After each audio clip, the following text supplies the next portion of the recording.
Good afternoon. I'm Mrs. V, and I will be coming to you weekly with what's hot and what's not, topics in psychology, particularly in the minority population.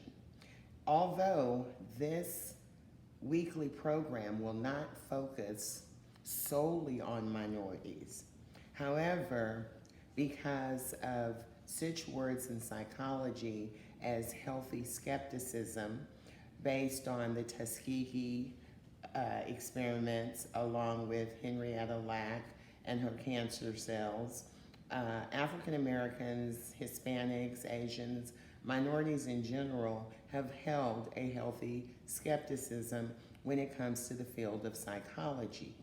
There are also terms used as scientific racism. These terms refer to the fact that when we are establishing a norm reference group or a group in which we are judging all other groups by, typically these students are middle class, Caucasian, college students.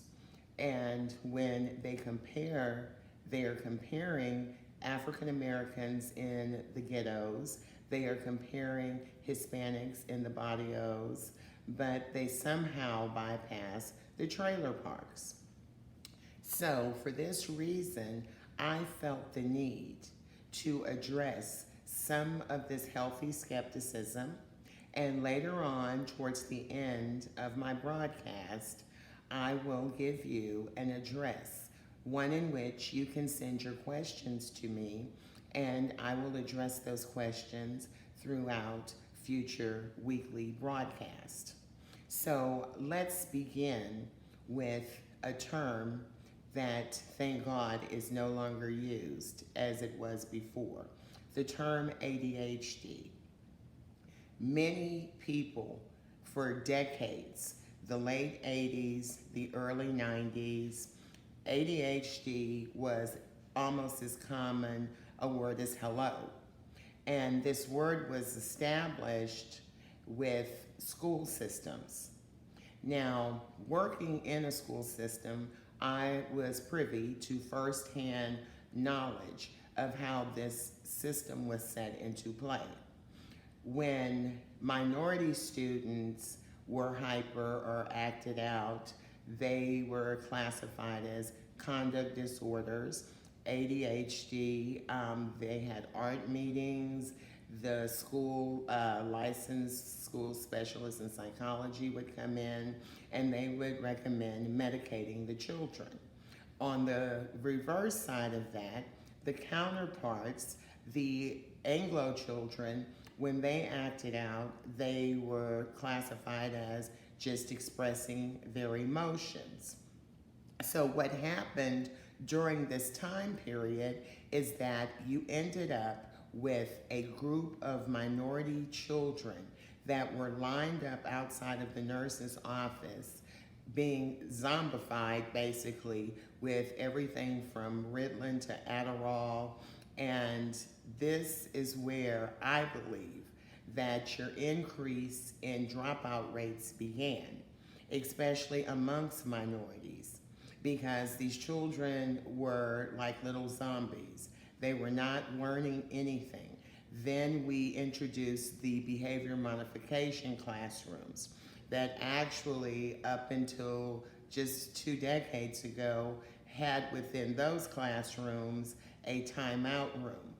And children were locked in those rooms for misbehaving. And so the teachers were really not equipped. I don't believe that they were culturally competent enough to understand the diversities in the different cultures. And so it was easier for these teachers just to say, your child has a conduct disorder, a label that would stick with them for the rest of their lives. So there was a bit of healthy skepticism in terms of medicating minority children, in terms of actually believing the system. Now, I personally believe strongly in personality disorders, and I have conducted years of research in personality disorders. So moving on up to this century, we have the word bipolar, and this is almost like an epidemic. It reminds me of the ADHD era. Now, what is happening is that you have what we call in the field of psychology laymen. These are people who are not qualified, who have never taken a psychology class in their life, and yet they are diagnosing each other. And I know that many of you have maybe even been guilty of this. A lot of times people will say, oh, well, you know, she's bipolar, or, you know, he's bipolar, and really not understanding what bipolar means. So what we have got to start doing is understanding that everything that you're feeling is an emotion. And so if you are feeling depression, that is an emotion. That is more of an emotional disorder than it is a mental disorder. And if you are feeling manic, now I'm not saying by any means that there are not individuals that are truly bipolar who have mania and have depressive episodes. By no means am I saying that at all, and I'm not promoting that. But what I am saying is that research has showed that 80% of these diagnoses can be contributed to cultural norms.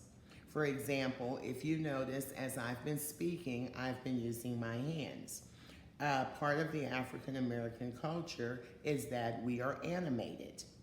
And so oftentimes for years in the field of psychology, it has been dominated by Caucasian men. Over the last couple of decades, however, more women are getting into the field of psychology. But the number of minority women and men in the field of psychology still has not caught up to where it should be. So often when you do decide to go to a therapist or you do decide to seek counseling, we have been diagnosed with pathological issues. For example, Asian Americans think that it is a dishonor to look someone in the eyes. Well, if you are not culturally competent, you would interpret that as being not truthful or not forthcoming. And so it's very easy for minorities to get labels. And of course, there's always medications that go along with those labels. And that is something that we will really dive into, because this is a topic that is not hot. This is a topic that is not acceptable. There is no universal therapy. And this is the reason that there are so many therapeutic orientations.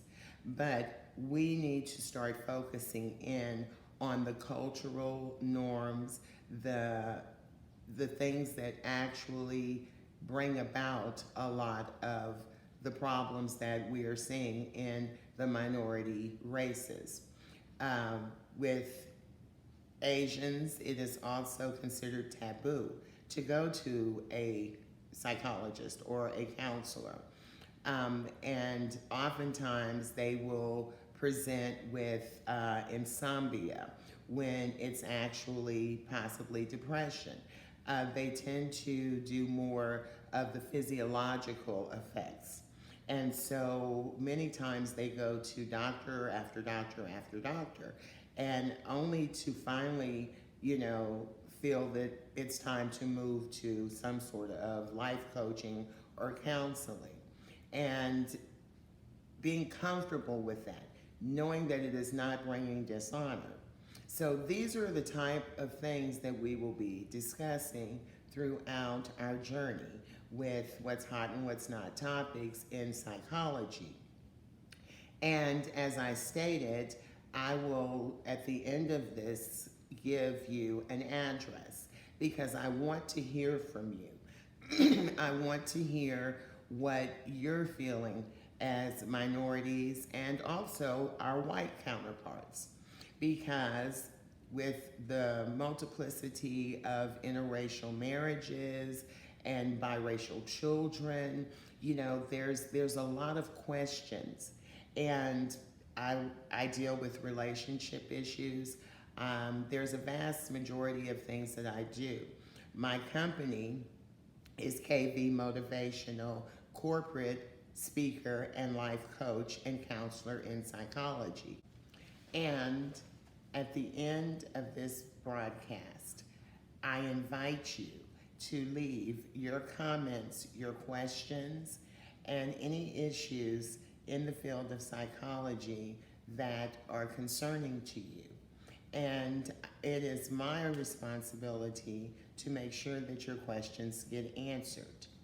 So I thank you, and I look forward to our visit next week.